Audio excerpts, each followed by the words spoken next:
ప్రభునందు ప్రియులారా, మరొక మారు కూడి వచ్చిన మీ అందరికీ కూడా ప్రభువైన యేసుక్రీస్తు నామములో మీ అందరికీ ఈ 64th యూత్ ఫార్మేషన్ డే సందర్భముగా మీ అందరికీ కూడా శుభాకాంక్షలు తెలియజేస్తూ ఉన్నాం.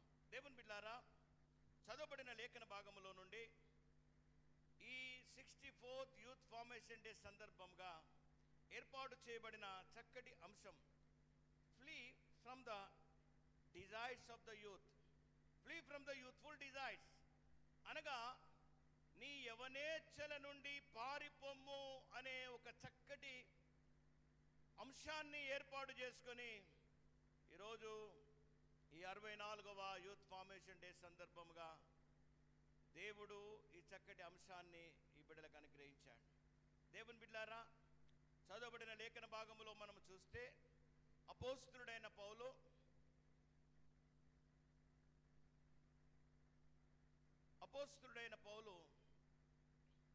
తన కుమారుడైన లేక ఆత్మీయమైన కుమారుడైన తిమోతికి ఈ ఉత్తరం రాస్తా ఉన్నాడు.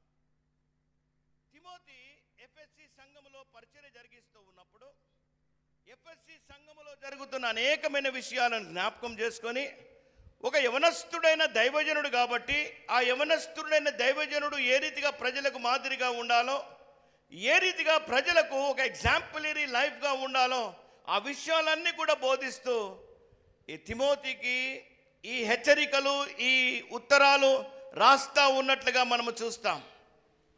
దాదాపుగా తిమోతికి రాసిన మొదటి పత్రిక, రెండవ పత్రిక, తీతు పత్రిక, this three epistles are called pastoral epistles, కాపరి పత్రికలు అంటారు.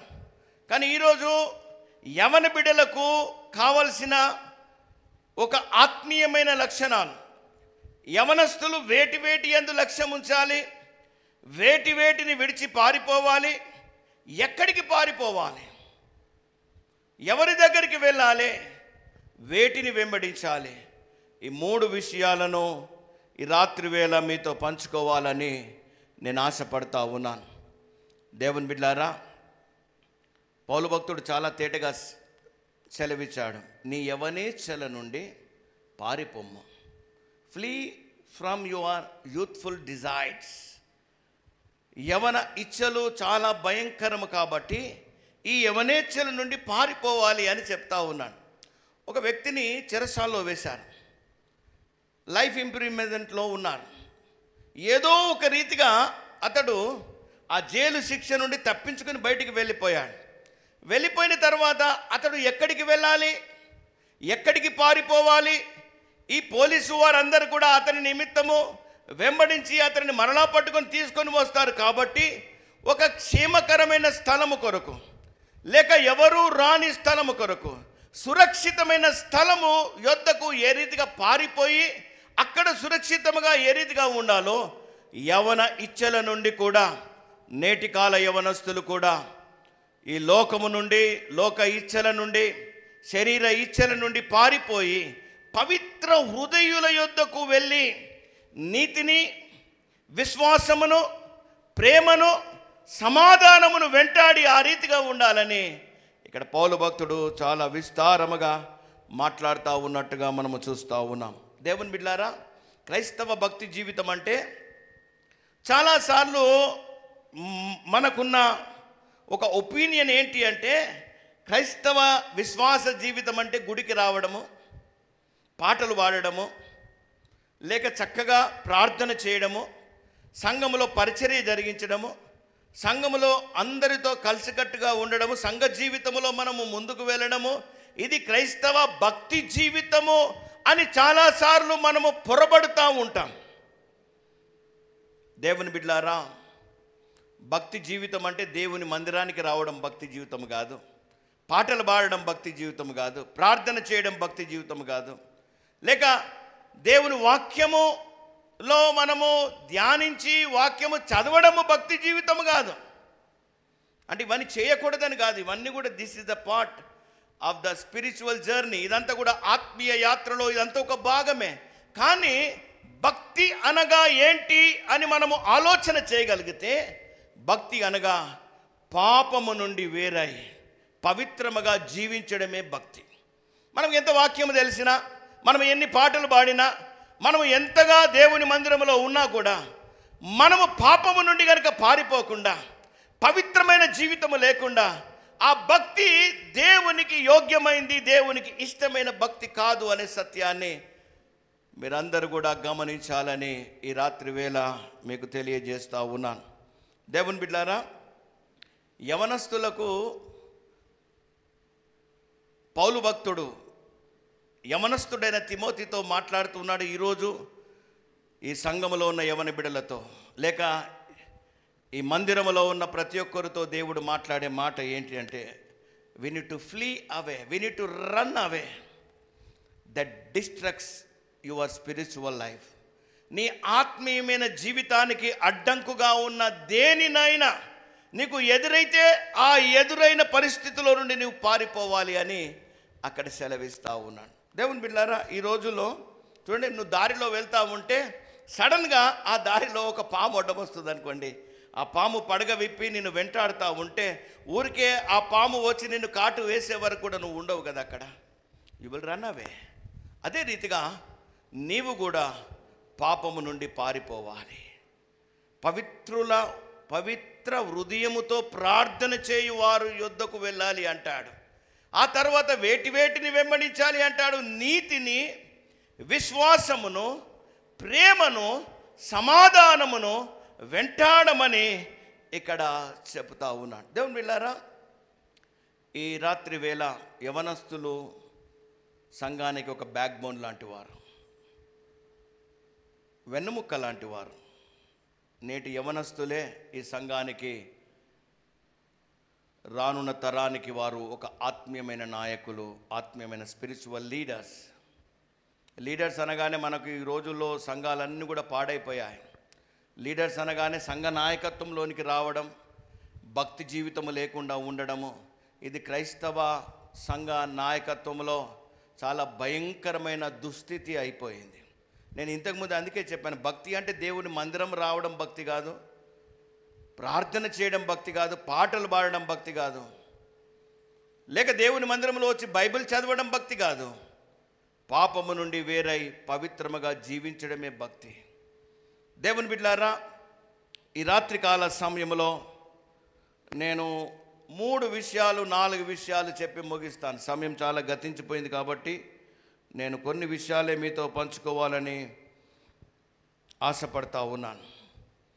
దేవుని పరిశుద్ధ బైబిల్ గ్రంథములో నుండి అపోస్తలుడైన పౌలు కొరింథీయులకు రాసిన మొదటి పత్రిక 15వ అధ్యాయం 33వ వచనములో గనుక చూస్తే, ఈ రోజుల్లో ఎందుకు యవనస్తులు యవన ఇచ్చల నుండి పారిపోమన్నాడు అంటే, ఒకవేళ నువ్వు వారితో గనుక సాంగత్యం చేయగలిగితే, లేక ఈ లోకము యొక్క ఇచ్చలతో నువ్వు కలిసి నడవగలిగినట్లయితే, ఈ లోకములో ఉన్న పరిస్థితులతో నువ్వు కాంప్రమైజ్ అయి నడవగలిగినట్లయితే, అక్కడ సెలవిచ్చిన మాట పౌలు భక్తుడు అంటాడు, మోసపోకుడి, దుష్ట సాంగత్యము మంచి నడవని చెరుపును. దుష్ట సాంగత్యము మంచి నడవడిని ఏ రీతిగా చెడుపుతుందో, అందుకే అంటాడు, నువ్వు అలాంటి వారి నుండి వేరై, అలాంటి వారి నుండి నువ్వు పారిపోయి, అలాంటి వారిని విడిచిపెట్టి నువ్వు ఎక్కడికి పరిగెత్తిపోవాలి అంటే, పవిత్రమైన హృదయము కలిగి ప్రార్థన చేసే గుంపులో నీవు ఉండాలి. ఎప్పుడైతే అలాంటి ప్రార్థన చేసే గుంపులో ఉంటావో, అక్కడ నీకు నీతి, విశ్వాసము, ప్రేమ, సమాధానము, వీటిని మాత్రమే నువ్వు వెంబడించాలి అని ఇక్కడ సెలవిస్తాం. దేవుని బిడ్డలారా, ఈరోజు యవనస్తులు ఇక్కడ ఉన్నారు చాలామంది. I want to ask you one question. Who is our enemy? మన శత్రువు ఎవరు? విశ్వాసులకు, దేవుని వెంబడించే బిడ్డలకు శత్రువు ఎవరైనా చెప్పగలుగుతారా? Who is our enemy? చాలాసార్లు మనం ఏమంటామంటే, మన ఎనిమీ సాతాను, అంతే కదా. మన ఎనిమీ సాతానే. మనలను ఆత్మీయంగా ముందుకు నడిపించే స్థితిలో, మనను ఆత్మీయ స్థితిలో నుంచి పతనం చేసేది మన శత్రువైన అపవాది అని మనం అంటాం చాలాసార్లు. అపవాది మనలను విశ్వాస యాత్రలో నుండి తొలగింపజేస్తుంది అంటాం. అపవాది మనలను మంచి నడవడి నుండి మనలను తొలగింపజేస్తుంది అంటాం. అపవాది వాడు మోసము చేసేవాడు కాబట్టి వాడు మనలను దేవునితో నడవడానికి ఇష్టపడడు కాబట్టి వాడు అన్ని విషయాల్లో మనల్ని తొలగింపజేస్తాడని మనం అనుకుంటాం. కానీ ఈరోజు యవన బిడ్డలు ఆలోచన చేయవలసిన విషయం ఏంటిదంటే, నీ శత్రువు నీ అపవాది కాదు. Satan is not your enemy, but your enemy is your own body. నీ శరీరమే నీ శత్రువు. దేవుని బిడ్డలారా, ఈ రాత్రి వేళ చాలా రీతిగా ఆలోచన చేయాలి. ఎందుకు యవనస్తులు దేవుని మందిరములోనికి వచ్చి ఆరాధించలేకపోతున్నారు? ఎందుకు యవనస్తులు దేవుని మందిరములోనికి వచ్చి ఎందుకు పాడలేకపోతున్నారు? ఎందుకు యవనస్తులు దేవుని మందిరములోనికి వచ్చి దేవుని కొరకు ఆ రోజు పూర్వములో ఇచ్చగలిగి, ఆ పూర్వములో ఆసక్తి కలిగి దేవుని కొరకు నడుము కట్టుకొని, ఆ రోజు ఎలాంటి వసతులు లేని ఆ సందర్భాల్లో కూడా చాలా సుదూరమైన గ్రామంలోనికి వెళ్ళి సువార్త అందరి ప్రాంతంలో వారి యొద్దకు వెళ్ళి సువార్తని ప్రకటించి ఆత్మల భారము కలిగి ఉన్నారు. ఈరోజు ఎందుకు లేదు అలాంటి పరిస్థితి? ఇంతకుముందు దైవజనులు అన్నారు, today there is a great responsibility and also there is a great challenge in front of youth. Youth ముందు ఒక ఛాలెంజ్ ఉంది. ఈరోజు యూత్ను ఎక్కడ చూసినా కూడా ఏ యూత్ను తట్టినా, ఏ యూత్ను పలకరించినా, దేవుని మందిరానికి వచ్చే యూత్ అయినా బయట ఉన్న యూత్ అయినా ఎవరిని తట్టి చూసినా కూడా చేతిలో ఉండేది ఏంటి? సెల్ ఫోనే. చూసుకుంటూ వెళ్ళడమే. ఎక్కడ చూసినా హలో అంటే కూడా ఇట్నే వెళ్ళడం. మాట్లాడుతూ ఉంటారు. నలుగురు కూర్చొని మాట్లాడుతుంటే ఇంతకుముందు ఫ్రెండ్స్ కూర్చొని, నలుగురు ఫ్రెండ్స్ కూర్చొని ఎక్కడైనా కూర్చొని చిట్టా పట్టాగా లేక చలాకీగా కూర్చొని మాట్లాడుకోవాలంటే అనేకమైన విషయాలు, అక్కడ జరుగుతున్న విషయాలు, లేక ఆత్మీయమైన విషయాలు, ఆత్మీయమైన బోధనలు మాట్లాడుకునేది. ఈరోజు నలుగురు కూర్చున్నా కూడా నలుగురు చేతిలో cell phone. They were busy in chatting or seeing mobiles. అవునంటారా కాదంటారా? ఇప్పుడు ఇంకా భయంకరం ఏంటంటే ఏఏ వచ్చింది, ఆర్టిఫిషియల్ ఇంటెలిజెన్స్ వచ్చిన తర్వాత ఇంకా భయంకరంగా పరిస్థితులన్నీ మారిపోయాయి. ఈ రోజుల్లో గుడికి ఎందుకు రావడం లేదని నేను ఆలోచన చేస్తే, మార్నింగ్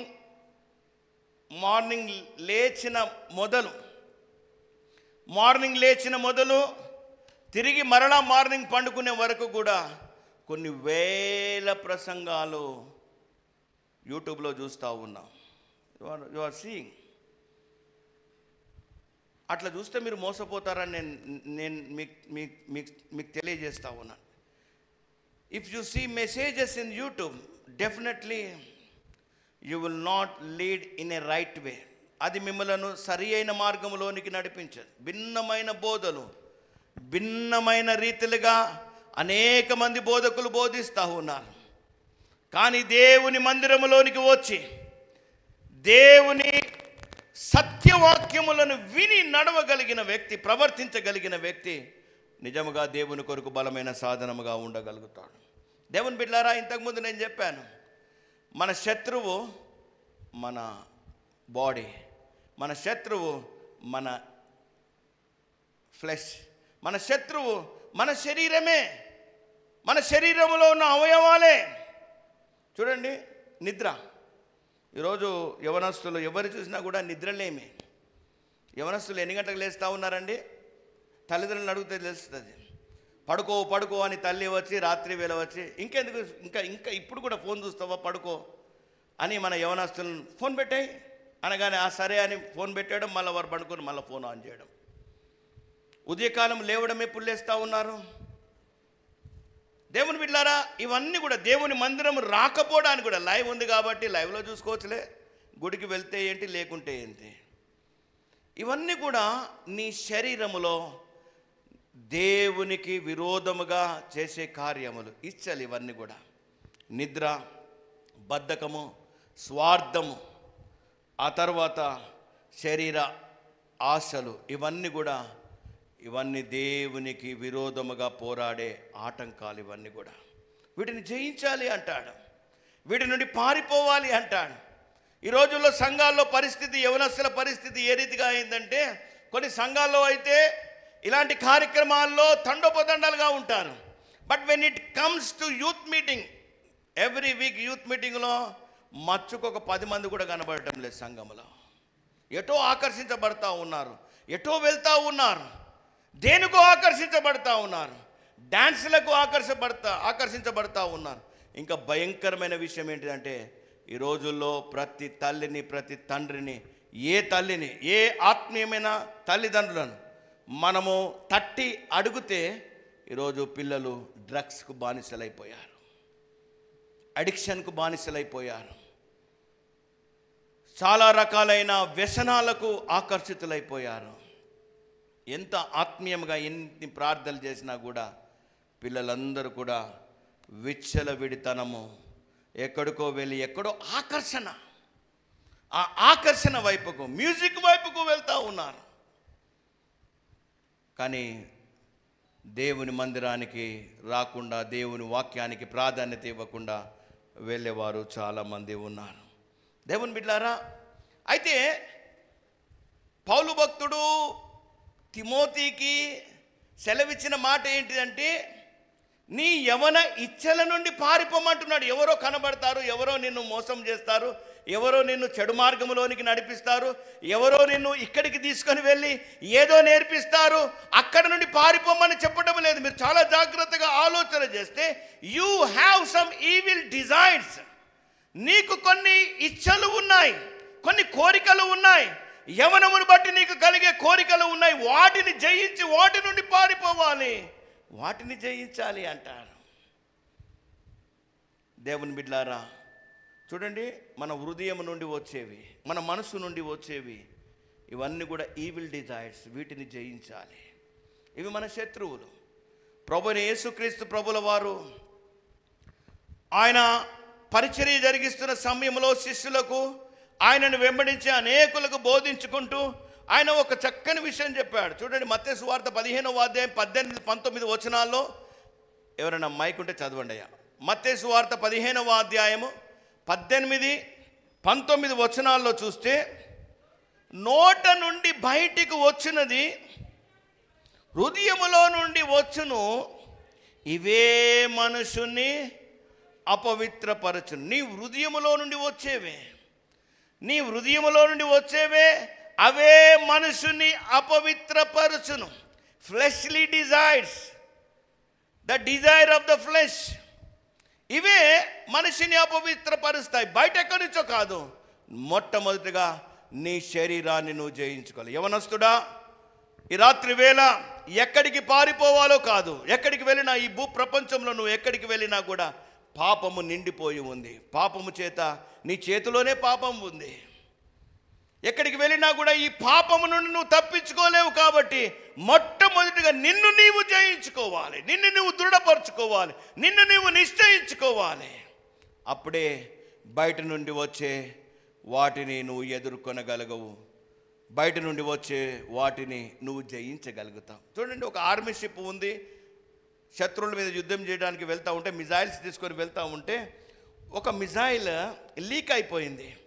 అక్కడ కమాండర్ అంటూ ఉన్నాడు, we are going to attack on the enemy. ఎనిమీని మనం అటాక్ చేయడానికి వెళ్తూ ఉన్నాం, కానీ మనము మన షిప్లో ఉన్న మిజైల్ని కనుక దాన్ని సరి చేయకపోతే మనం అందరం చనిపోతాం. ఆ శత్రువును అటాక్ చేయడం పక్కన పెడదాం. First of all we need to repair our missile, we need to reinstate our missile. మన దగ్గర లీక్ అయిపోయిన మిజైల్ని కనుక మనము రిపేర్ చేయకపోతే మనమందరము అది పేలిపోయి చనిపోతాం. శత్రువు విషయం పక్కన పెట్టు. ఈ రాత్రి వేళ కూడా ఎక్కడనో బయట నుంచి వచ్చేది కాదు, నీ శరీరములో నుండి వచ్చే వాటిని నువ్వు జయించాలి. ఆ రీతిగా జయించగలిగితే దేవుడు నీకు తోడై ఉంటాడు. ఆ రీతిగా జయించగలిగితే దేవుడు నీకు సహాయం చేయగలుగుతాడని. దేవుని బిడ్డలారా, ఒక దగ్గర ఒక బిగ్ ఎంటర్టైన్మెంట్ షో అవుతూ ఉంది. ఈ రోజుల్లో క్రైస్తవులు ఏ రీతిగా తయారైపోయారు అంటే, ఒక బిగ్ ఎంటర్టైన్మెంట్ షో అవుతూ ఉంది. ఆ ఎంటర్టైన్మెంట్ షోకు చీఫ్ గెస్ట్గా ఒక నేషనల్ బాడీ బిల్డర్ను పిలిచారు. మీకు అర్థం కావడానికి చెప్తా ఉన్నాను. ఆ బిగ్ ఎంటర్టైన్మెంట్ షోకు ఒక నేషనల్ బాడీ బిల్డర్ను వారు అతిథిగా పిలిచారు. అతడు వచ్చాడు. పరిచయం చేసిన రీతిగానే అతడు వచ్చిన తర్వాత అతడు ఎంత గొప్ప బాడీ బిల్డరో వాటిని అన్నింటిని కూడా ప్రదర్శిస్తూ ఉన్నాడు. మీరు అందరు చూసారు కదా, బాడీ బిల్డర్ తనకున్న బాడీని అంతా కూడా ప్రదర్శిస్తూ ఉంటాడు. అతడు ప్రదర్శిస్తూ ఉంటే అక్కడ ఒక చిన్న పిల్లవాడు, 8th క్లాస్ పిల్లవాడు లేచి, uncle your muscles are so stiff, నీకున్న కండరాలు చాలా అపురూపముగా ఉన్నాయి, ఎంతకాలం పట్టింది వీటిని నువ్వు ప్రాక్టీస్ చేసి కండలు పుష్టిగా ఉండటానికి ఎంతకాలం పట్టింది అని అడిగినప్పుడు, నేను డే అండ్ నైట్ కష్టపడ్డాను, పంక్చువాలిటీగా కష్టపడ్డాను, డిసిప్లిన్గా కష్టపడ్డాను, ఉదయకాలం లేచింది మొదలు నా ఆహార పద్ధతులు, నా ఆహార అలవాట్లు, నా నియమ నిబంధనలు అన్నీ కూడా కంట్రోల్లో ఉంచుకొని నేను ఆహార నిశలు కొన్ని సంవత్సరాలు కష్టపడితే వచ్చాయి అన్నాడు. What a wonderful uncle. అతను అడిగిన మరో ప్రశ్న ఏంటంటే, what is the use of your muscle? ఇంత కండలు సంపాదించావు కదా, దీని ద్వారా ఉపయోగం ఏంటి అని అడిగాడు. ఇవందరికీ కనపరచడానికి ఓన్లీ సోపుటకు మాత్రమే, కానీ దీంతో ఏం ఉపయోగం లేదన్నాడు. నిజమే కదా, ఈ కండలు దేనికి పనిచేస్తాయి? ప్రదర్శించడానికే. క్రైస్తవ భక్తి జీవితంలో కూడా if we cannot influence one person, what is the use of your pious life? What is the use of coming to the church? What is the use of leading the ministry? What is the use of meditating the word of God? What is the use of your Christian life? నీ భక్తి జీవితంలో, నీ విశ్వాస జీవితంలో, నీ జీవితము ద్వారా ఒకరినైనా ప్రభావితం చేయకపోతే వాట్ ఈస్ ద యూజ్? ఆ బాడీ బిల్డర్ లాగా కేవలము సోపుటపు లాగా మనం దేవుని మందిరానికి వచ్చి వెళ్ళిపోయే వారముగానే ఉంటాము అనే సత్యాన్ని మనం అర్థం చేసుకోవాలి. దేవుని బిడ్డలారా, your body is your enemy. Your body is your enemy. You need to gain victory over your body, over your flesh. ఈ రాత్రి వేళ ఏ రీతిగా మనము ఈ శరీరేచ్ఛలను, యవనేచ్ఛలను జయించాలి? పౌలు భక్తుడు చాలా చక్కని మాటలు రాస్తాడు. యవనస్తులు ఏమేమి ధరించాలి? ఈ రోజుల్లో ఆత్మీయమైన ఆర్మర్స్, స్పిరిచువల్ ఆర్మర్స్, విశ్వాసులకు సర్వాంగ కవచములను ధరించుకోవాలని ఎఫెసీయులకు రాసిన పత్రిక 6వ అధ్యాయం మీరు త్వరగా తీసి చదవగలిగితే, ఎఫెసీయులకు రాసిన పత్రిక 6వ అధ్యాయం 14వ వచనం నుండి 17వ వచనం వరకు లేఖన భాగంలో చూస్తే, విశ్వాసులు ఆత్మీయమైన కవచాలు ధరించుకోవాలి, లేక సర్వాంగ కవచము ధరించుకోవాలి.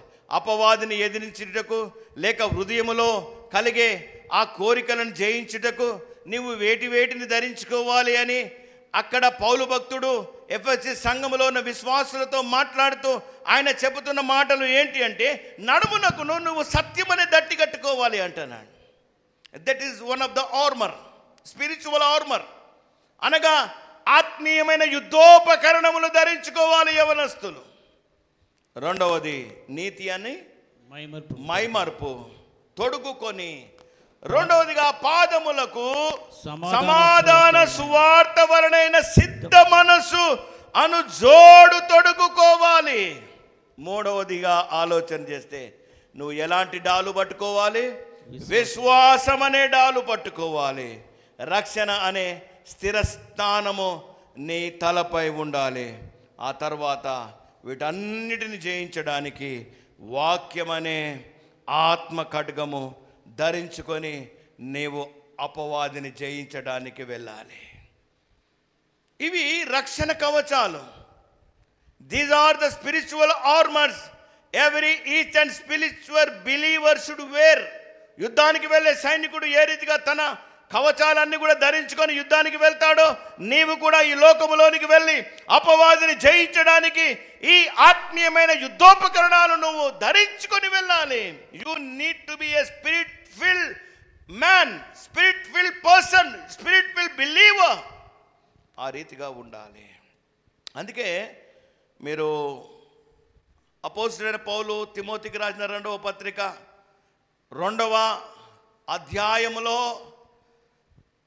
చాలా విషయాలైన మెటఫర్స్ చెప్తాడు. అక్కడ ఒక విశ్వాసి ఏ రీతిగా ఉండాలి అని చాలా దృష్టాంతాలు చెప్తాడు. చాలా రకాలైన అక్కడ ఇమిటేషన్స్ లేక సింబలైజర్స్ చెప్తాడు అక్కడ, సైన్స్ చెప్తాడు అక్కడ. మొట్టమొదటిగా విశ్వాసులు ఏ రీతిగా ఉండాలి అంటే ఈ should be like a son, అతడు కుమారునిలాగా ఉండాలి. 2వ అధ్యాయం 1వ వచనంలో అంటాడు అక్కడ, తిమోతిలకు రాసిన 2వ పత్రిక 2వ అధ్యాయం 1వ వచనంలో, నా కుమారుడా క్రీస్తు యేసునందు కృపచేత బలవంతుడు కమ్ము అంటాడు. క్రీస్తు యేసునందు కృపచేత నా కుమారుడా నీవు బలవంతుడు కావాలి. You need to imitate Christ, you need to be like a sun.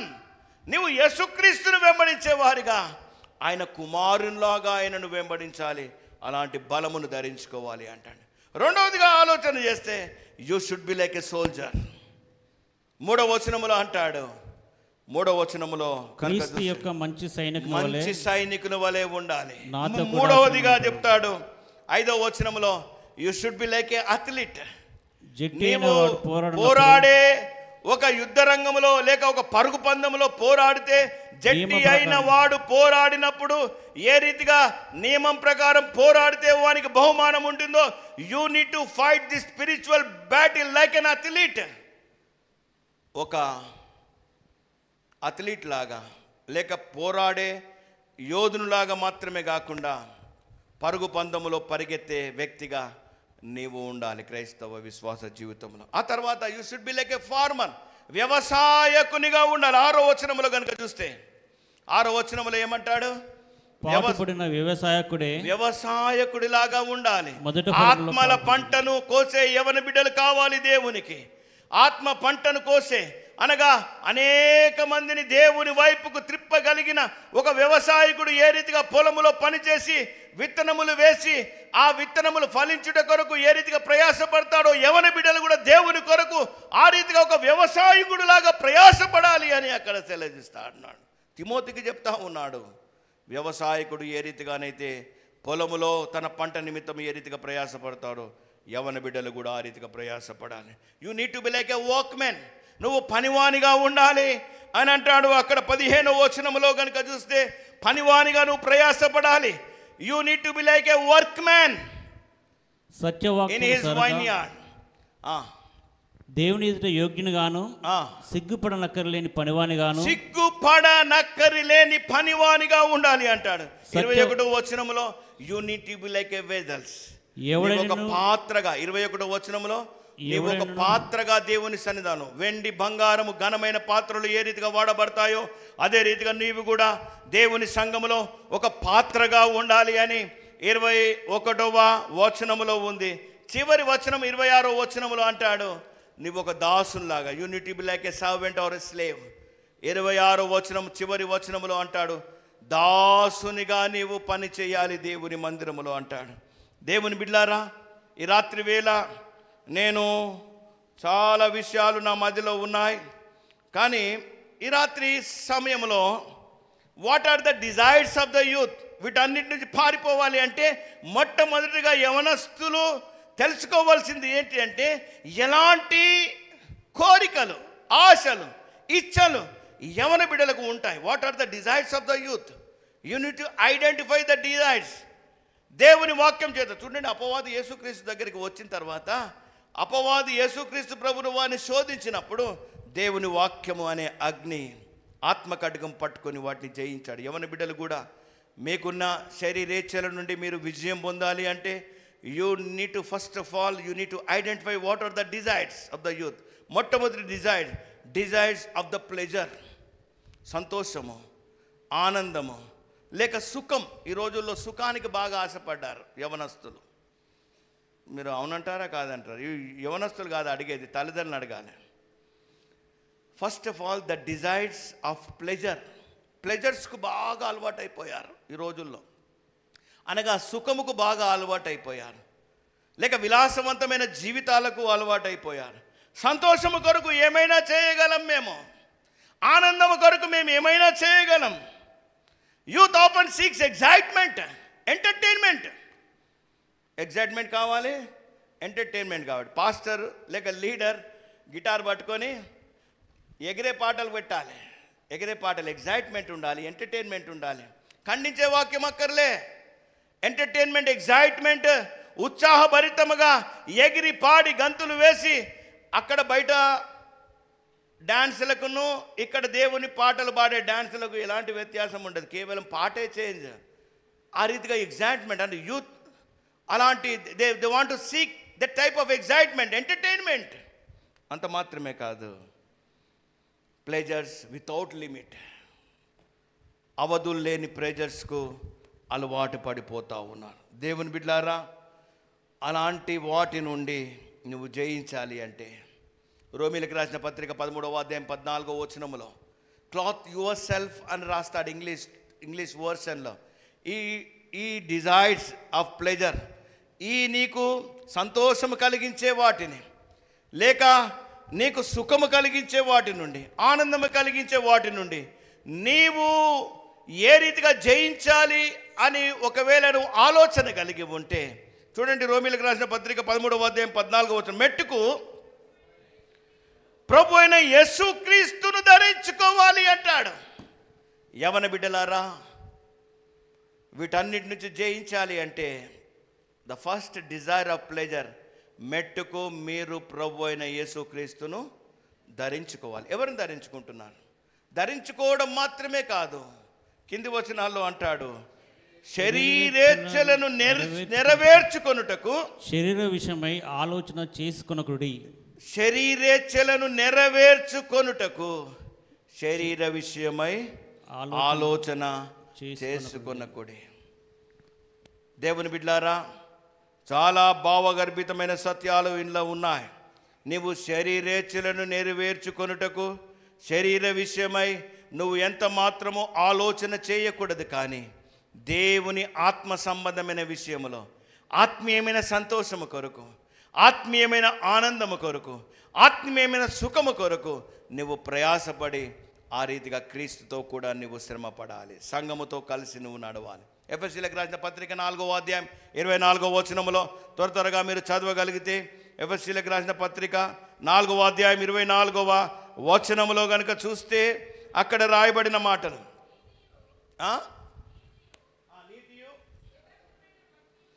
నీతియు యథార్థమైన భక్తియు గలవారై నవీన స్వభావము మీరు ధరించుకోవాలి అంటాడు.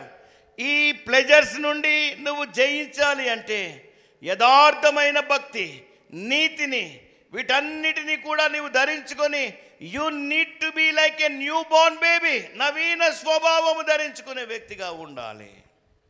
దేవుని బిడ్డలారా, రెండవ విషయం desires of pride.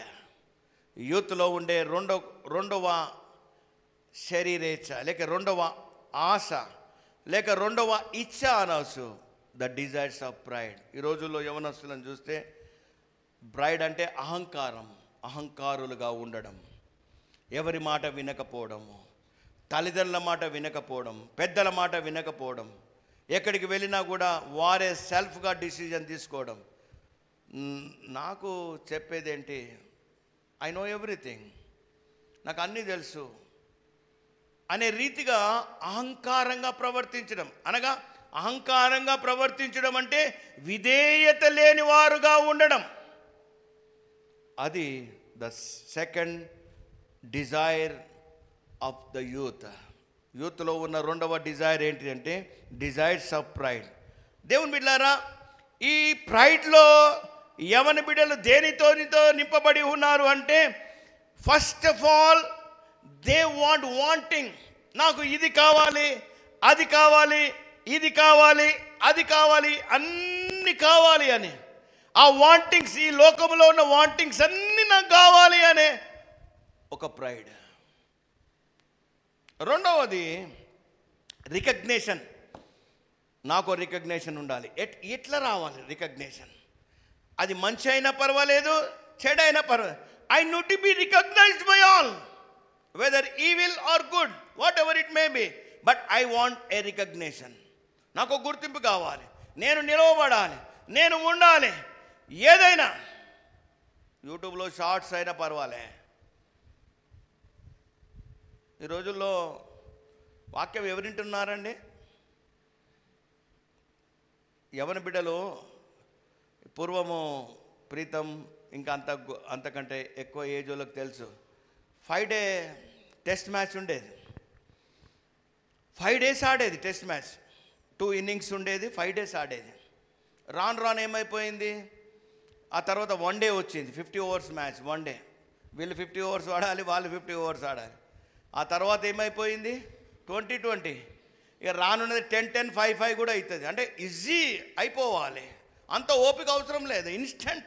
We want anything to be instant. Recognition, every man should have a recognition. దేవుని చేత నువ్వు గుర్తించబడాలి, దేవుడే నిన్ను గుర్తించాలి, దేవుడే నిన్ను చూడాలి. అలాంటి ఆత్మీయమైన అనుభవంలో నువ్వు ఉండాలి. రెండవది స్టేటస్. ఏంటండి? Third desire of pride status. ఈ పూర్వం మన తాతలు ముత్తాతలు సెల్ ఫోన్లు పట్టుకోలే. ఇప్పుడు మన స్టేటస్ సింబల్ ఏంటంటే ఐఫోన్. 1,60,000. ఏం పని చేస్తున్నావురా బాబు అంటే ఏంలే, బట్ చేతికి 1,60,000. సంపాదించేది 100 రూపాయలు కూడా లేదు, కానీ 1,60,000, 1,80,000 రూపాయలు ఐఫోన్ అండి. మళ్ళీ కొత్త వర్షన్ వస్తే మరలా ఇది సేల్ చేసి మళ్ళీ కొత్త వర్షన్. స్టేటస్ సింబల్, ఆత్మీయమైన స్టేటస్ సింబల్. ఫలాని వ్యక్తి ఆత్మీయంగా ఉండగలుగుతాడు, దేవుని మందిరంలో విధేయత కలిగి ఉండగలుగుతాడు అని చెప్పగలవా? ఈ రోజుల్లో what is the desires of pride? The third thing is status. Status symbol అండి. పక్కోడు బుల్లెట్ కొంటే అది 10 లక్షలైనా మళ్ళీ నేను బుల్లెట్ కొనాలి, లేకపోతే వాడు అన్నం తినడు. తల్లిదండ్రులు అప్పో సొప్పో చేసి అతనికి ఇప్పియాలి బుల్లెట్, 4 వీరల్, ఏది కావాలంటే అది. ఇది మానుకోవాలి యవ్వన బిడ్డలు. ఇదంతా ఆత్మీయతలోనికి రాదు. చివరిదిగా ఇండిపెండెన్స్. యవనస్తులు ఎట్లా ఖరాబ్ అవుతున్నారంటే దోస్తులు చేయబట్టి ఖరాబ్ అవుతున్నారు అనేది తల్లిదండ్రులు పూర్వం. అరే వీడు ఇతనితో తిరుగుతే చెడిపోతున్నాడు, మా కుమారుడు మంచోనే అండి, వాడే మంచో. ఆ తల్లి ఏమంటుంది, మా కుమారుడు చాలా మంచోడండి, అతని సహవాసం పడి చెడిపోతున్నాడని. స్త్రీలు, గర్ల్స్ కూడా అంతే. కానీ ఈ రోజుల్లో ఏమైపోయింది, ఎవ్రీ వన్ వాంట్స్ ఇండిపెండెన్స్, స్వాతంత్రం. ఐడియల్గా ఉండాలి, అలోన్గా ఉండాలి. కొద్దిగా నన్ను విడిచిపెట్టు, ఒక 10 నిమిషాలు నేను మాట్లాడుకోవాలి అని. అంటే సీక్రెట్ లైఫ్, ఇండిపెండెన్స్ కోరుకుంటున్నారు ఈరోజు యవనస్తులు. ఆ డిజైర్స్ ఆఫ్ ప్రైడ్ నుండి, ఆ స్టేటస్ సింబల్ నుండి, ఆ తర్వాత ఇండిపెండెన్స్ నుంచి, ఆ తర్వాత రికగ్నిషన్స్ నుండి, ఆ తర్వాత వాంటింగ్స్ నుండి నీవు పారిపోవాలి. దేవుని బిడ్డలారా, అందుకే అంటాడు కదా యోహాను రాసిన మొదటి పత్రిక 2వ అధ్యాయం 16వ వచనంలో, ఈ లోకంలో ఏమీ లేదండి, అవన్నీ గతించిపోతుంది. లోకంలో ఉన్నదంతా కూడా శరీరాశ, నేత్రాశ, జీవంపు డంబము, ఇవన్నీ కూడా తండ్రి వలన పుట్టినవి కాదు, ఇవన్నీ కూడా లోక సంబంధమైనవి అంటాడు అక్కడ. శరీరాశ, నేత్రాశ, జీవపు డంబము, ఇవన్నీ కూడా ఎవరి వల్ల పుట్టినవి? తండ్రి వలన పుట్టినవి కాదు. ఇవన్నీ కూడా ఇవి లోక సంబంధమైనవి. The second desire is pride. And the third desire is the desire of rebellion, తిరుగుబాటు. చిన్న పిల్లవాన్ని, ఫస్ట్ క్లాస్ నర్సరీ పిల్లవాన్ని మీరు పట్టుకోండి, వాడు ఉండడు మన దగ్గర. ఫస్ట్ క్లాస్ పిల్లవాడిని పట్టుకోండి, వాడు ఒక మాట అంటే వాడు 2 మాటలను ఉరుకుతాడు. ఈ రోజుల్లో పరిస్థితి అట్లా అయిపోయింది. చిన్న పిల్లవాడు కూడా తిరుగుబాటే. తల్లి మాట్లాడితే కూడా వినడండి, తండ్రి మాట్లాడితే కూడా వినడండి. పక్కవారి ఇంతకుముందు పూర్వ రోజుల్లో ఎక్కడికైనా వెళ్తే మనవారు ఎవరైనా కలిస్తే మనం దాక్కునేది. పలానాడు చూస్తే మా నాన్నకి చెప్తాడు, మా అమ్మకి చెప్తాడు పలానా దగ్గర అని దాక్కునేది. ఈ రోజులు అట్లా లేదు, అంత తిరుగుబాటే. ఎక్కడికి వెళ్ళినా తిరుగుబాటే. Young people doesn't want any correction. నువ్వు కరెక్షన్ చేయాలని అనుకుంటావా, వాడు నిన్నే కరెక్ట్ చేస్తాడు. ఈ రోజుల్లో ఈ పరిస్థితి అంతా కూడా యవనస్తుల్లో ఆ రీతిగా తయారైపోయింది. సరి చేయడానికి, సరి చేసుకోవడానికి ఇష్టపడడం లేదు. అమ్మా నీ కుమారుడు ఇట్లా చేశాడు అంటే, నీ కుమారుడు ఏం తక్కువనా? తల్లిదండ్రులే, అమ్మ మీ కుమార్తె ఈ రీతిగా చేసి, నీ కుమార్తె ఏమన్నా తక్కువనా అనగానే వీరికి ఒక మెట్టు ఎక్కిపోయారు. I can do anything. పూర్వం ఆ రీతిగా ఉండకపోయేది. కానీ ఈ రోజుల్లో పరిస్థితి అంతా కూడా తారుమారు అయిపోయింది. Young people resist correction. సరి చేసుకోవడానికి, దేని చేతనైనా సరి చేసుకోవడానికి ఇష్టం లేకుండా పోయింది. సామెతల గ్రంథం 1వ అధ్యాయం 7వ వచనములో గనుక చూస్తే జ్ఞాని అయిన సొలొమోను ఒక చక్కని మాట రాస్తాడు. యెహోవా యందు భయభక్తులు కలిగి ఉండుట తెలివికి మూలం. యెహోవా యందు భయభక్తులు కలిగి ఉండుట తెలివికి మూలము. మూర్ఖులు జ్ఞానమును ఉపదేశమును తిరస్కరింతురు. మూర్ఖులు జ్ఞానమును ఉపదేశమును తిరస్కరింతురు. దేవుని బిడ్డలారా, పౌలు భక్తుడు నువ్వు వాటితో ఫైట్ చేయని లేదు, వీటన్నిటితో నువ్వు ఫైట్ చేయాలని లేదు. You need to flea. వాటితో పోరాడమని లేదు, వాటి నుండి పారిపో అన్నాడు. దేవుని బిడ్డలారా, why we must flea.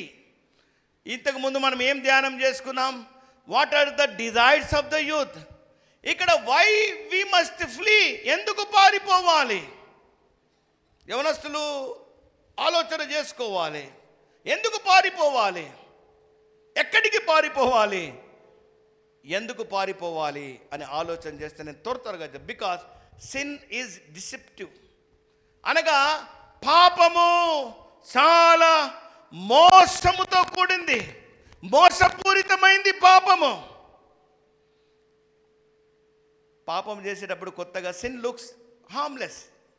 First of all, మొట్టమొదటిగా పాపం చేసేటప్పుడు ఆ సిన్ లేక పాపము మనకు హానికరంగా అనిపించదు. ఒక చిన్న మంటలాగా ప్రారంభించబడి అది మన జీవితమును it will ignite like A wild fire. ఒక అడవినంతా కూడా కాలిపోయేంతే అగ్నిలాగా రాను రాను నీ జీవితంలో అది తయారైపోతుంది. ఫ్రెండ్స్ అందరూ ఉండగానే వాడు అంటాడు, ఈ రోజుల్లో మన తెలంగాణ రాష్ట్రం డ్రగ్ ఫ్రీ స్టేట్గా ఉండాలి అని అనుకున్నాను. ఈ రోజుల్లో తల్లిదండ్రులు కూడా, నార్కోటిక్స్ డిపార్ట్మెంట్ కూడా కొత్తగా ఓపెన్ అయిపోయింది. ఏంటి వారిచ్చే సందేశం అంటే, మీ పిల్లలను గమనించండి, ఏం చేస్తున్నారో గమనించండి. ఇంతకుముందు ఎవడైనా ఏ యవనస్తులు ఏదైనా పుచ్చుకొని ఇంటికి వస్తే తల్లి వాసన చూసేది, తండ్రి వాసన వచ్చేది. ఇప్పుడు వాసన గీసన ఏమి లేదు.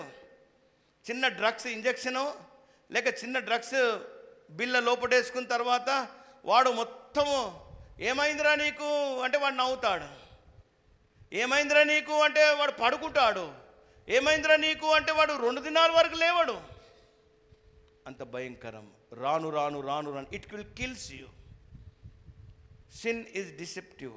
అది చాలా మోసకరమైంది, అది నీ శరీరాన్ని తినివేస్తుంది. కాబట్టి దాని నుండి పారిపోవాలి. చూడండి, అందుకే యాకోబు రాసిన పత్రిక 1వ అధ్యాయము, యాకోబు రాసిన పత్రిక 1వ అధ్యాయం 14-15 వచనాలు త్వరగా చూడగలిగితే అక్కడ చాలా తేటగా యాకోబు భక్తుడు రాస్తాడు, పాపము యొక్క నిర్వచనం ఇస్తాడు. చూడండి, ప్రతి వాడును తన స్వకీయమైన దురాశల చేత ఈడ్వబడి మరలు కొల్పబడిన వాడై శోధించబడును. దురాశ గర్భము ధరించి పాపము గనగా పాపము పరిపక్వమై it will leads to death. గర్భము ధరిస్తుందట. గర్భము ధరించగానే daily daily daily daily daily daily ఆ గర్భము పెరిగిపోయి పరిపక్వమై మరణానికి దారి తీస్తూ ఉంది.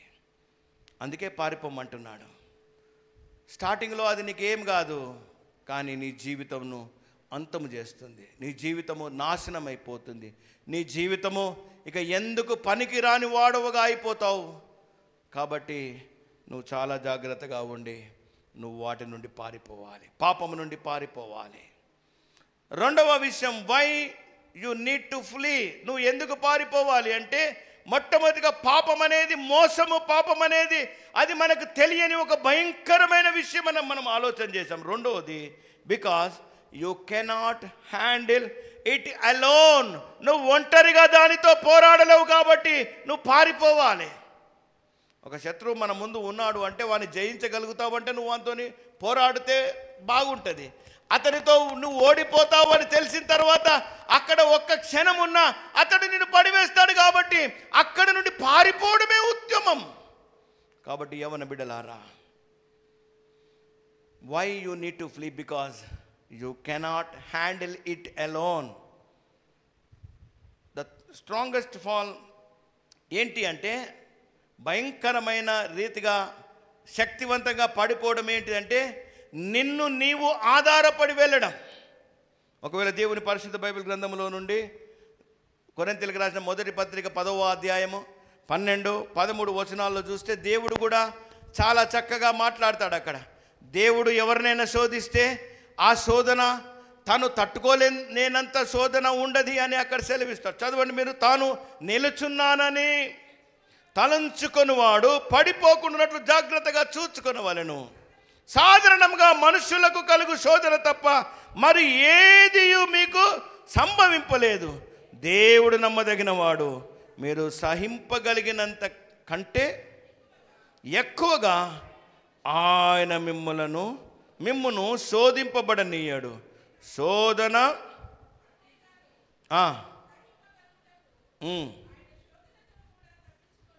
శోధనతో కూడా తప్పించుకునే మార్గము నీకు కలుగజేస్తాడు. కాబట్టి నీవు ఎలోన్గా you cannot fight. So you need to flee. Sin అంటే మా కాలేజీలో ఒక అతను చెప్పాడు, సిన్ అంటే ఎస్ అంటే స్వీట్, ఐ అంటే ఇంట్రెస్ట్, ఎన్ అంటే నైస్ ఉంటుందట. నైస్గా సిన్, పాపం అనేది ఫస్ట్ స్వీట్గా ఉంటుందట. స్వీట్గా ఉన్నదాన్ని నువ్వు తీసుకున్న తర్వాత దాని మీద ఇంట్రెస్ట్ కలుగుతుంది. ఆ ఇంట్రెస్ట్ కలిగిన తర్వాత it will be nice, afterwards it will kill you. కాబట్టి జాగ్రత్తగా ఉండాలి. మూడవది, why you need to flee? Because your future depends upon it. నీ భవిష్యత్తు నువ్వు పారిపోకుండా నిలబడి ఉంటే, పాపములోనే నువ్వు నిలిచి ఉంటే, శరీర ఇచ్ఛలలోనే నువ్వు నిలిచి ఉంటే, నీవు భవిష్యత్తులో దేవునికి దూరమై దేవుని చిత్తములో నుండి తొలగిపోతావు. కాబట్టి your future depends on it. Because there is a need of the youth to flee from the youthful desires. దేవుని బిడ్డలారా చూడండి, యవన బిడ్డలు ఏ చాయిస్లో ఉంటే, ఏ రీతిగా జీవితం కోరుకుంటే, ఎలాంటి మార్గంలో వారు నడవాలని ఆశపడితే అదే వారి భవిష్యత్తులో అది ఉంటుంది. మనం చెట్టును వేస్తే ఏ చెట్టును మనం నాటుతామో దాని ఫలాలే మనం తింటాం. యవన జీవితంలో నువ్వు దేన్ని కోరుకుంటావో, దేని వెనుక పరిగెడతావో, నీ భవిష్యత్తు కూడా దాని మీద ఆధారపడి ఉంటుంది. అందుకే గలతీయులకు రాసిన పత్రిక 6వ అధ్యాయం 7, 8 వచనాల్లో దేవుడు చాలా తేటగా సెలవిచ్చాడు. మోసపోకుడి, దేవుడు వెక్కరించబడును. మనుష్యుడు ఏమి విత్తునో ఆ పంటనే కోయును. ఎలాగనగా అక్కడ రాస్తాడు, ఎలాగనగా తన శరీరేచ్ఛలను బట్టి విత్తువాడు. యవనుడా, నీ శరీరేచ్ఛల నుండి పారిపోమన్నాడు. ఇక్కడ అంటాడు, తన శరీరేచ్ఛలను బట్టి విత్తువాడు. తన శరీరేచ్ఛలను బట్టి విత్తువాడు తన శరీరము నుండి క్షయమను పంట కోయును. ఆత్మను బట్టి విత్తువాడు ఆత్మ నుండి నిత్య జీవము అనే పంట కోస్తాడు. సో కాబట్టి నీవు నీ భవిష్యత్తు దాని మీద ఆధారపడి ఉంది. కాబట్టి నువ్వు అక్కడి నుండి పరిగెత్తికని వెళ్ళాలి. మనందరికీ తెలుసు ఎవరు పారిపోయారు పాపం నుండి అంటే, మనకు మొట్టమొదటిగా గుర్తు వచ్చే వ్యక్తి యోసేపు. యోసేపు పారిపోయాడు. కాబట్టి దాని గురించి నేను ఎక్కువగా వివరించను. ఈ రోజుల్లో ఇంకా అంతకంటే భయంకరమైన పరిస్థితులు. ఇప్పుడు నేను ఈ స్థలములో నుండి నేను చెప్పలేను, కానీ లోకం పాడైపోయింది, పాపముతో నిండి ఉంది. పాపం ఎక్కడనో లేదు, మన ప్రక్కనే ఉంది, మన ముందే ఉంది, మన వెనకాలే ఉంది. అడుగు వేస్తే పాపమే. పాపం చేయడానికి ఎక్కడికో వెళ్ళడానికి వీలు లేదు, పాపం మన దగ్గరనే ఉంది. కాబట్టి మనలను మనం కాపాడుకొని ఆత్మీయమైన స్థితిలో ముందుకు వెళ్ళాలి. దేవుని బిడ్డలారా, దావీదు విషయం మనకు తెలుసు. అతడు దేవుని హృదయానుసారి, కానీ అతడు the great example of falling. పడిపోవడానికి ఈజ్ ద గ్రేట్ ఎగ్జాంపుల్. కానీ మన దేవుడు ఎలాంటి వాడు అంటే, నువ్వు ఎంత స్థితిలో నుంచి పడిపోయినా కూడా the grace will lift you up. దేవుని కృప నిన్ను మరలా ఉన్నతమైన స్థితిలోనికి తీసుకొని వస్తుంది. ఎప్పుడు అంటే నువ్వు దేవుని ఎదుగు వచ్చినప్పుడు. 51వ కీర్తన 10వ వచనంలో అక్కడ చాలా తేటగా భక్తుడు రాస్తాడు, దేవా నా యందు శుద్ధ. Christian life is not running from youthful desires, it is running from the youthful desires, but you need to run towards God. ఎక్కడికి పారిపోవాలి అంటే నువ్వు లోకములో శరీరేచ్ఛ నుండి పారిపోయి దేవుని యొద్దకు నువ్వు పరిగెత్తుకుంటూ రావాలి. You should run towards God. అది దేవుడు యవనస్తులకు తెలియచేసే చక్కని మాట. దేవుని బిడ్డలారా, there are lot of examples I can give you. Daniel కూడా 1వ అధ్యాయం 8వ వచనంలో అతడు ఆహార విషయంలో కూడా నిష్ఠగా, హీ హ్యాడ్ ఏ కన్విక్షన్. నీవు కూడా లోకానికి వెళ్ళిన తర్వాత ఏమి కాదు ఏదైనా చేయవచ్చు అంటే, యవన బిడ్డలారా, you need to have a conviction. నిశ్చయత నీకు ఉండాలి, ఏది చేయాలో ఏది చేయకూడదు, ఎక్కడికి వెళ్ళాలో ఎక్కడికి వెళ్ళకూడదు. క్రైస్తవ విశ్వాసుల కుమారులు కుమార్తెలు ఎక్కడ నిలవబడాలి ఎక్కడ నిలవబడకూడదు, వేటిని తినాలి వేటిని తినకూడదు, ఎక్కడ మనము ఉండాలి ఎక్కడ ఉండకూడదు, ఇవి మనము జాగ్రత్తగా పరిశీలన చేసి తెలుసుకోవాలి. దానియేలు తన జీవితంలో 1వ అధ్యాయం 8వ వచనంలో ఆ రాయల్ ఫుడ్ కానీ ఆ రాయల్ వైన్ కానీ ముట్టలేదు, తన శరీరాన్ని అపవిత్రపరచుకోలేదు. ఈ had a conviction. You need to have a conviction. దేవుని బిడ్డలారా, అయితే ఈ రాత్రి వేళ నేను ముగించడానికంటే ముందుగా how to overcome, how to flea and how to overcome. పారిపోయి ఏ రీతిగా జయించాలి, ఏ రీతిగా పారిపోవాలి, ఏ రీతిగా జయించాలి అనే విషయాలు చెప్పి నేను ముగిస్తాను. దేవుని బిడ్డలారా, మొట్టమొదటిగా మనం చూస్తే క్రైస్తవ విశ్వాస జీవితంలో you need to be filled with the word of God. నీ హృదయము ఖాళీ అయిపోయింది. ఇప్పుడు నువ్వు పారిపోయి వచ్చావు అక్కడి నుంచి, నీ యవనేచ్ఛల నుంచి పారిపోయి వచ్చావు, నీ శరీరేచ్ఛల నుంచి పారిపోయి వచ్చావు, నీ హృదయం ఖాళీగా ఉంది. You made your heart empty. యేసుక్రీస్తు ప్రభుల వారు ఒకానొక సందర్భంలో ఒక ఉపమానం చెప్పాడు. ఒక మనుషుడు తన ఇల్లంతటిని కూడా శుభ్రం చేసుకున్నాడు. శుభ్రం చేసుకొని అది ఖాళీగా ఉంచాడు. అయితే అపవాది విశ్రాంతి దొరకక అటు ఇటు తిరుగుచు ఆ గృహము చక్కగా ఊడ్చి, ఆ గృహము లేకపోతే ఆ హృదయములో ఆ ఇల్లు చక్కగా ఊడ్చబడి ఎమర్చబడి ఎవరు నివాసించడం లేదని, అది మరి తన కంటే చెడ్డవైన 7 దయ్యములను తీసుకొని వెళ్ళి అందులో నివాసము చేస్తే అతడి మొదటి స్థితి కంటే కడపటి స్థితి బహు దయనీయముగా ఉంది అని యేసుక్రీస్తు ప్రభుల వారు ఒక ఉపమానం చెప్పారు. దాని అర్థం ఏంటి అంటే, if you are fleeing from your youthful desire, it's okay. You are emptying your heart, it's okay. But what about your heart? నీ హృదయంలో ఏమి నింపుకుంటున్నావు? You need to be filled with spiritual desires. The first thing you need to fill your heart is you need to fill your heart with the word of God. దేవుని వాక్యము చేత నీ హృదయాన్ని నువ్వు నింపుకోవాలి. ఎప్పుడైతే దేవుని వాక్యము చేత యవనస్తుడు తన హృదయంలో దేవుని వాక్యము చేత నింపుకుంటాడో అప్పుడు అతని జీవితంలో అద్భుతమైన ఆశ్చర్యమైన కార్యాలు జరుగుతాయి. అతడు పాపము దగ్గరికి వెళ్ళడు. పాపము అతన్ని ఎంత మాత్రము కూడా అతని జీవితంలో ప్రభావితం చేయదు. మనందరికీ తెలిసిన విషయమే కదా. 119వ కీర్తన 9వ వచనం ఏమని రాయబడి ఉంటుంది? 119వ కీర్తన 9వ వచనం చెప్పండి. యవనస్తులు దేని చేత తమ నడతను శుద్ధి చేసుకొందురు, నీ వాక్యమును బట్టి దానిని జాగ్రత్తగా చూచుకొనుట చేతనే కదా. నీ వాక్యమును బట్టి శుద్ధి, నీ నడతలో శుద్ధి కావాలి అంటే యవనస్తులు దేని చేత తమ నడతను శుద్ధిపరచుకొందురు అంటే నీ వాక్యమును బట్టి దాన్ని జాగ్రత్తగా చూచుకొనుట చేతనే కదా. దేవుని బిడ్డలారా, I want to give you one example. In the year మనం అంటే పుట్టక మునుపు, in the year 1902 to 1945, 1902 to 1945 there was a man, Eric Henry Liddell అనే ఒక వ్యక్తి ఉండేది. అది మీరు సెర్చ్ చేయండి గూగుల్లో, you can find it out. Eric Henry Liddell. He was a great sprinter. 100 మీటర్స్లో ఆ రోజుల్లో వరల్డ్ రికార్డ్ సాధించిన వ్యక్తి, 100 మీటర్స్లో ఆ రోజుల్లో. అయితే 1925వ సంవత్సరంలో వారి దేశము తరఫున he was a Scottish runner. 1925వ సంవత్సరంలో అతని దేశము కొరకు అతడు పరిగెత్తడానికి వెళ్ళాడు. అయితే ఇంతకుముందు నేను చెప్పాను కదా, యవనస్తులు దానియేలు లాగా కన్విక్షన్ ఉండాలి, నిశ్చయత ఉండాలి, నిశ్చయించుకొనాలి వేటిని చేయాలో వేటిని చేయకూడదు అని. అయితే అతనికి ఉన్న కన్విక్షన్ ఏంటి అంటే, ఆదివారము ఉదయకాలం మొదలుకొని మధ్యాహ్న కాలం వరకు, అది ఎంత గొప్ప ఇతనికి ప్రపంచంలో పేరు వచ్చిన విషయమైన కూడా, he never used to,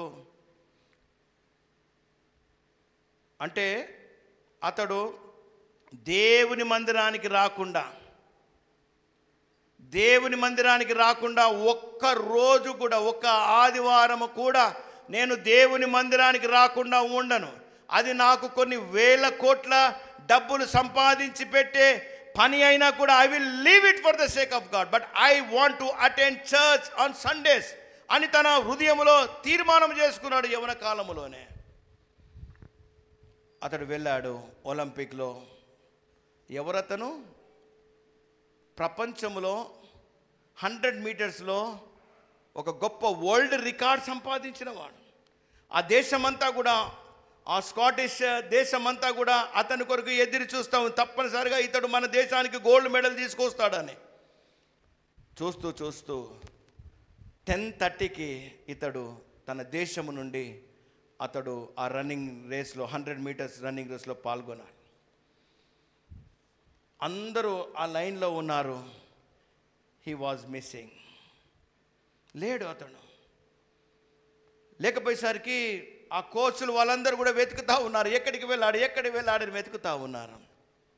అతడు ఏమనుకున్నాడంటే, నా దేశము కొరకు నేను గోల్డ్ మెడల్ సంపాదించకంటే నా దేవుని మందిరానికి నేను వెళ్ళాలి. I had a conviction.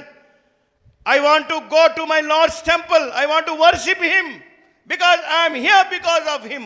ఆయన కొరకు, ఆయన ద్వారానే నేను ఈ స్థితిలో ఉన్నాను కాబట్టి నాకు ఈ దేశానికి గోల్డ్ మెడల్ కంటే నా దేవుని మందిరం ముఖ్యమని అతడు దేవుని మందిరాన్ని ఆరాధించడానికి వెళ్ళిపోయాడు. ఆ రన్నింగ్ రేస్ అయిపోయింది, ఎవరికో మెడల్ వచ్చేసింది. ఇంటికి వచ్చిన తర్వాత, ఆ క్యాంపులోనికి వచ్చిన తర్వాత, ఆ కోచ్, మేనేజర్, ఆ దేశంలో ఉన్న అధినేతలందరూ కూడా, ఈ దేశము నీ కొరకు ఎంతో పెట్టుబడి పెట్టింది, నేను ఎన్నో సంవత్సరాలు ట్రైన్ చేసింది, నేను ఎన్నో సంవత్సరాలు నీ కొరకు ఎంతో డబ్బు ఖర్చు పెట్టింది, ఎందుకంటే నువ్వు గోల్డ్ మెడల్ తెస్తావని. నువ్వు ఎక్కడికి వెళ్ళావంటే, I went to worship my lord. నాకు ఈ దేశం గోల్డ్ మెడల్ అక్కర్లేదు, నాకు ఏది అక్కర్లేదు, నా దేవుణ్ణి ఆరాధించడానికి వెళ్ళాను అంటే, ఆ దేశంలో ఉన్న లేక ఆ అఫీషియల్స్ అందరూ కూడా వాళ్ళు సీరియస్ అయిపోయి ఇతనికి శిక్ష విధిద్దామని అనుకున్నారు. ఎందుకంటే అతను దేంట్లోనైతే స్కిల్గా ఉన్నాడో దాన్ని విడిచిపెట్టి దేవుని ఆరాధించడానికి వెళ్ళారు. It is quite opposite. అతడు దిగాలుగా కూర్చొని ఉన్నాడు. అతడు కూర్చొని ఉంటే సాయంకాలం వేళ అతని కోచ్ అతని దగ్గరికి వచ్చాడు. Why are sitting silent? There is an opportunity if you can participate in 400 metres race. 400 మీటర్ల రన్నింగ్ రేస్ ఉంది, అందులో మన దేశం నుండి పాల్గొనడానికి ఎవరూ లేరు, నువ్వు పాల్గొంటావా? అతనికి అందులో ప్రాక్టీస్ లేదు, అతడు అందులో నిపుణత లేదు, అయినా కూడా అన్నాడు ఐ క్యాన్, నేను పాల్గొంటాను అన్నాను. అతడు వెళ్ళి అక్కడ నిల్చున్నాడు. నిల్చోగానే ఒక ఓల్డ్ లేడీ అతని దగ్గరికి వచ్చి అతని చేతిలో ఒక స్లిప్ ఇచ్చింది. అతడు పరుగున ఆ స్లిప్ను తన పాకెట్లో పెట్టుకొని అక్కడ ఉండి ఆ తర్వాత అతడు ఆ రేస్లో పాల్గొన్నాడు. ఎంత అద్భుతం జరిగింది అంటే, ఆ 400 మీటర్స్లో ఇతనికి నిపుణత లేకున్నా, ప్రాక్టీస్ లేకున్నా కూడా he made A world record. ఆ 400 మీటర్లో పరిగెత్తి వరల్డ్ రికార్డ్ సాధించాడు. ఆ దేశమంతా కూడా గర్వించింది ఇతని కొరకు. ఆ తర్వాత మెడల్ డిస్ట్రిబ్యూషన్ అప్పుడు అతనికి ఆలోచన వచ్చింది, అరే ఒక తల్లి నాకు ఏదో ఇచ్చింది కదా, ఈ స్లిప్ ఏంటిది చూద్దామని ఆ పాకెట్లో తన చేయి పెట్టి తీసి చదివితే ఆ పాకెట్లో హన్నాకు దేవుడిచ్చిన వాగ్దానం, నన్ను గణపరుచువాన్ని నేను గణపరుస్తాను, నన్ను గౌరవించిన వాణ్ణి నేను గౌరవిస్తాను, కాబట్టి దేవుడు నీకు తోడై ఉంటాడు అనే స్లిప్ ఉంది. దేవుని బిడ్డలారా, దేవుని కొరకు నువ్వు నిలబడగలిగితే, దేవుని కొరకు నువ్వు నష్టపోగలిగితే, God will never forget you, God will never leave you, God will never leave you alone, but he will be with you. Eric Henry తన జీవితంలో దేవునికి ప్రాధాన్యత ఇచ్చాడు, దేవునితో ఉన్నాడు, దేవుడు అతన్ని విడిచిపెట్టలేదు. హీ గేవ్ అన్ ఆపర్చునిటీ, దేవుడు ఒక ఆపర్చునిటీ ఇచ్చాడు. 400 మీటర్స్లో వరల్డ్ రికార్డ్ సాధించడానికి దేవుడు కృప చూపాడు. అందుకే 1953 సంవత్సరంలో మీరు గూగుల్లో కొట్టండి, చారియట్స్ ఆఫ్ ఫైర్ అనే పిక్చర్ తీశారు అతని జీవితం ఆధారంగా. చారియట్స్ ఆఫ్ ఫైర్ అనే పిక్చర్, దానికి అతని లైఫ్ మీద ఆధారపడి ఉన్న జీవితం, క్రిస్టియన్ లైఫ్లో అతడు దేవుని మీద ఏ రీతిగా ఆధారపడ్డాడో ఆ లైఫ్ గురించి అక్కడ వాడు పిక్చర్ తీస్తే ఆ రోజుల్లో ఆస్కార్ అవార్డు వచ్చింది అతనికి. దేవుని బిడ్డలారా, దేవుడు నిన్ను హెచ్చిస్తాడు if you can surrender your self. కాబట్టి దేవుని బిడ్డలారా, your heart should be filled with the word of God. దేవుని వాక్యము చేత కనుక నువ్వు ఉండగలిగితే, చూడండి ఒక్క మాట నేను చదివి ముగిస్తాను. 119వ కీర్తన 11వ వచనంలో, నీ ఎదుట నేను పాపము చేయకుండునట్లు నా హృదయములో నీ వాక్యమును ఉంచుకొని ఉన్నాను. అయితే యవన బిడ్డల హృదయంలో ఏముండాలి? దేవుని యొక్క వాక్యం ఉండాలి. ఈ రోజుల్లో వాక్యము లేదు, వాక్యము లేదు. అందుకే యవన బిడ్డలందరూ కూడా పాపమునకు దాసులైపోతూ ఉన్నారు. The second example I want to give you how to overcome. Guard your mind, guard your heart. ఒకటేమో, if you want to go spiritually, you need to fill your heart with the word of God. దేవుని వాక్యం చేత నింపబడాలి. రెండవది, you need to guard your mind, you need to guard your heart. నీ మనసును, నీ హృదయాన్ని నీ స్వాధీనంలో ఉంచుకోవాలి. ఒక భక్తుడు ఏమన్నాడంటే, what enters your heart, what enters your mind shapes your desires. నీ హృదయంలో నిండిన దాన్ని బట్టే నీ జీవితం ఉంటుంది. నీ మనసులో నిండిన దాన్ని బట్టే, నీ మెదడులో నిండిన దాన్ని బట్టే నీ యొక్క డిజైర్ ఉంటుంది. శరీరమైన డిజైర్ నింపబడితే నువ్వు దాని కొరకే ప్రయాసపడతావు. ఆత్మ సంబంధమైన డిజైర్ ఉందనుకోండి, ఆత్మ సంబంధముగానే నువ్వు ప్రయాసపడతావు. అందుకే రోమిలకు రాసిన పత్రిక 12వ అధ్యాయం 2వ వచనములో, రోమిలకు రాసిన పత్రిక 12వ అధ్యాయం 2వ వచనములో కనుక మనం చూడగలిగితే అక్కడ రాయబడిన మాట, మీరు ఈ లోక మర్యాదను అనుసరింపక ఉత్తమమును అనుకూలమును సంపూర్ణమై ఉన్న దేవుని చిత్తమేదో తెలుసుకున్నట్లు మీ మనసు మారి నూతన మగుట వలన రూపాంతరము పొందుడి. రూపాంతర అనుభవములోనికి రావాలి. మెటమార్ఫోసిస్. బటర్ఫ్లై జీవితం మనందరికీ తెలుసు కదా, 4 stages. The process is 4 stages. 1 is egg, second one is caterpillar, third one is pupa, and the fourth one is butterfly. Scientist ఏమన్నారంటే, only 6 weeks is the life span of the butterfly. అయితే ఆ eggs పెట్టిన తర్వాత caterpillar స్టేజ్కి వచ్చిన తర్వాత, caterpillar అనగా గొంగడి పురుగు, అది ఏ చెట్టు మీద వాలినా ఆ చెట్టు పచ్చదనం అంతా వెళ్ళిపోతుంది. అది ఎక్కడికి వెళ్ళినా కూడా, మన శరీరం మీద పడ్డా కూడా దాని స్థితి చాలా భయంకరంగా ఉంటుంది. But when it enters in to the pupa stage, ఎప్పుడైతే ఆ గూడిలోనికి వెళ్తుందో అది తన్ను తాను క్రమపరుచుకొని బయటికి ఒక అందమైన సీతాకోక చిలుకలాగా బయటికి వస్తుంది. అప్పుడేమో పచ్చగా ఉన్న వాటిని అన్నింటిని కూడా అది తినేసి దాన్ని మోడుబారిన రీతిగా చేసేది. కానీ ఇప్పుడు అది ఎప్పుడైతే సీతాకోక చిలుక అయిపోయిందో, ఇట్ సక్స్ హనీ. అది అక్కడ పూల మీద వాలి అక్కడున్న హనీ అంతా తీసుకొచ్చి ఆ మకరందమును అందరికీ పంచే రీతిగా నీవు కూడా నీ జీవితంలో రూపాంతర అనుభవంలోకి రావాలి అంటే you need to guard your heart and you need to guard your mind. If you want to overcome your desires you need to guard your mind. And the third thing, you should grow spiritually in your prayer life. ఈ రోజుల్లో యవన బిడ్డల జీవితంలో ఎవరు కూడా ప్రార్థనా పరులు కనబడడం లేదు. దేవుని సంఘములో ఎక్కడికి వెళ్ళినా కూడా చైన్ ప్రేయర్ అనండి, మీరు యూత్ ఫెలోషిప్లో చైన్ ప్రేయర్కి అందరు రండి అంటే ఎవరు రారు. ఈ యూత్ మీటింగ్ అనండి, కోక్కోళ్ళగా ఇక్కడ కాదు కానీ బయట ఎక్కడైనా కూడా. రాజ్ ప్రకాష్ పాల్ శిష్యులు ఉంటే నన్ను క్షమించాలి.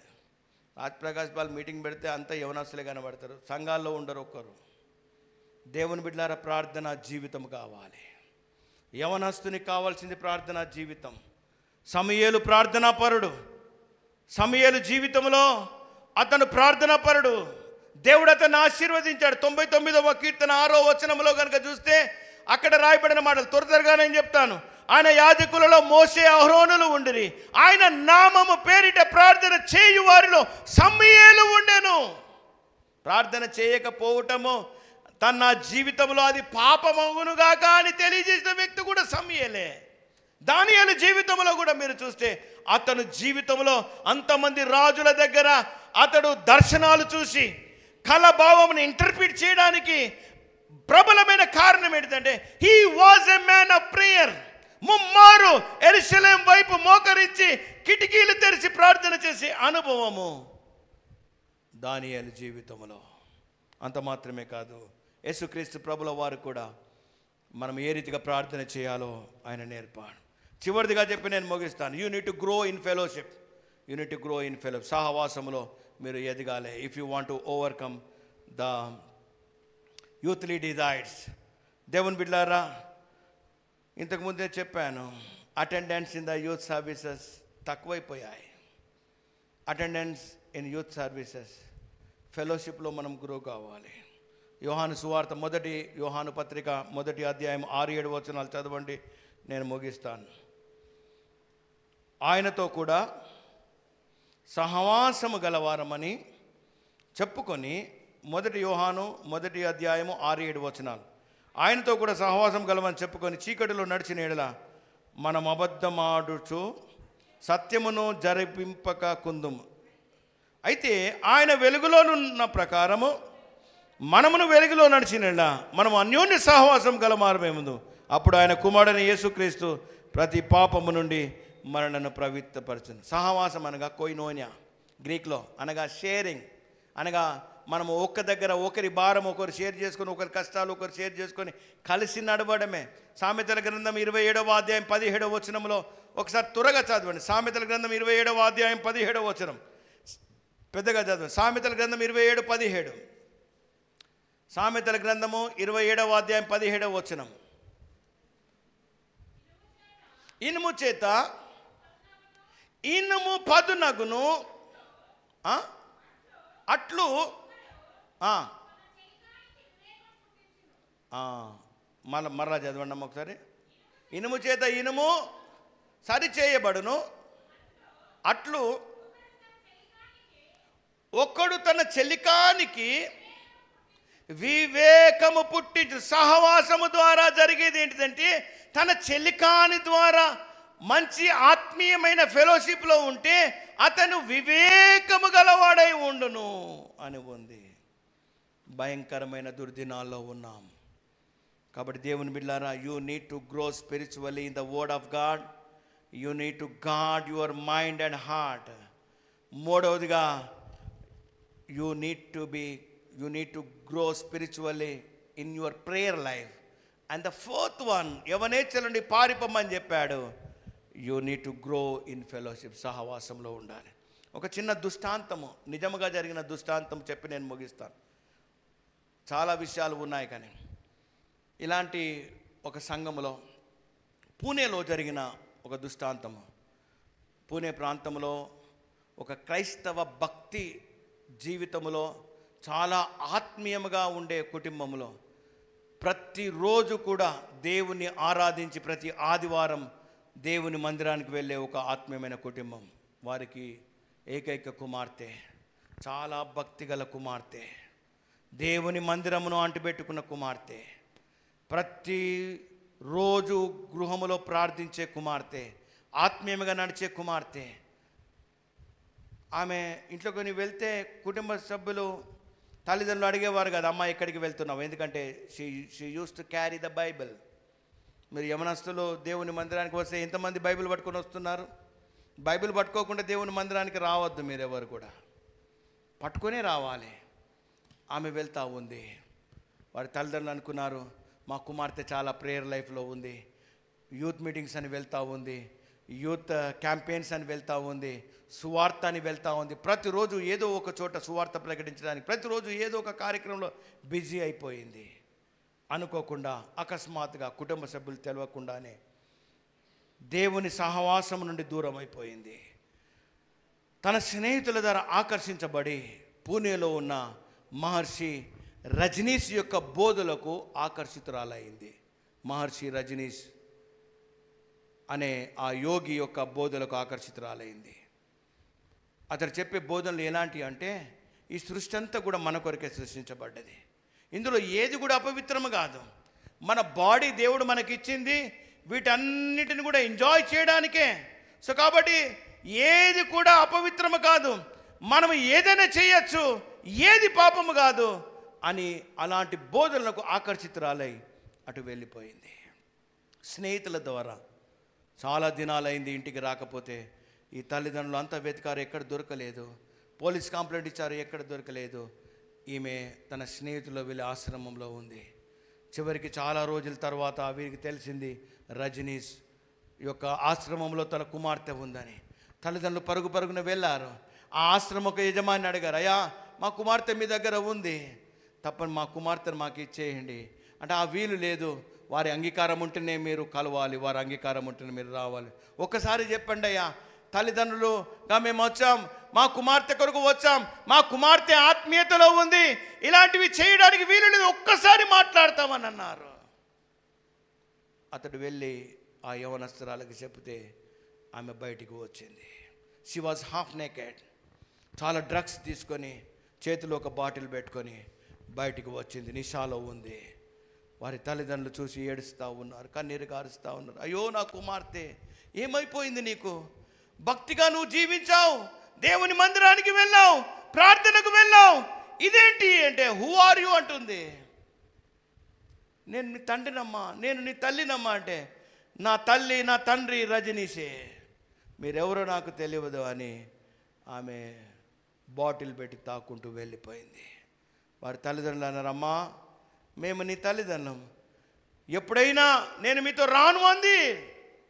నేను ఉన్నా ఇక్కడనే ఉంటాను, చనిపోయినా ఇక్కడనే చనిపోయి, ఎప్పుడైనా నీవు ఇంటికి రావాలనిపిస్తే మాకు ఒక ఉత్తరం రాయమ్మా, మేము మీ తల్లిదండ్రులం, ఏ క్షణములైనా నేను తీసుకొని వెళ్తామని. తల్లిదండ్రులు ప్రార్థన చేస్తూ దుఃఖంతో ఉన్నారు. ఏంది ప్రభువా, మా కుమార్తె దైవికంలో పెరిగింది, దేవుని మందిరానికి వెళ్ళింది, ఎందుకు ఇది జరిగింది అని ప్రార్థన చేస్తూ ఉన్నారు. చాలా సంవత్సరాల తర్వాత ఒక ఉత్తరం వచ్చింది. అమ్మా, I want to see you, I want to meet you, I want to come to the church, I want to accept Jesus again అని ఒక ఉత్తరం రాగానే పరుగున వీరు వెళ్ళారు. వెళ్ళి తన కుమార్తె దగ్గరికి వెళ్ళి ఆ కుమార్తెని చూడాలని అనుకుంటే ఆ కుమార్తె బయటికి వచ్చింది. ఆమె పరిస్థితి చూసి వారు గగ్గోలు పెట్టారు. ఆమెలో ఎముకలు, స్కిన్ తప్పితే ఏమీ లేదు. ఆమె చనిపోయే స్థితిలో ఎయిడ్స్తో ఆమె ఎఫెక్ట్ అయి చావుకు సిద్ధమై ఉంది, ఏడుస్తూ ఉంది. తల్లిదండ్రులు ఆమెను తీసుకొని దేవుని మందిరానికి తీసుకొని లోపే చనిపోయింది. యవన బిడ్డ, యవన కుమారుడా, యవన కుమార్తె, ఫెలోషిప్ చాలా ప్రాముఖ్యం. ఆ ఫెలోషిప్ ఎవరితో అంటే దేవుని బిడ్డలతో, యేసుక్రీస్తు ప్రభుతో నీకు ఫెలోషిప్ ఉండాలి.